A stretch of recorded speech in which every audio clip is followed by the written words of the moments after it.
ये क्या बोल दिया डिम्पल सिंह ने पवन सिंह और खेसारी लाल के बारे में। जी हाँ दोस्तों, इस वक्त के बड़ी खबर।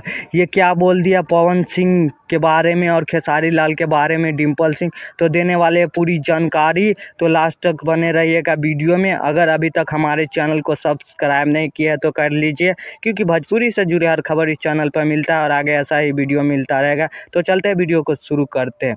बात करें पवन सिंह और खेसारी लाल के बारे में, जो कि डिम्पल सिंह बोले हैं कि ये लोग नामर्द है और किसी भी लड़की को इज्जत नहीं करते, किसी भी कलाकार को, साथ ही मुझे भी इज्जत नहीं करते। तो अगर पवन सिंह खेसारी लाल आपको इज्जत नहीं कर रहे थे तो इतना दिन से पवन सिंह और खेसारी लाल के साथ फिल्मों में और गाने में क्यों काम कर रहे थे, बिना इज्जत को काम कर रहे थे।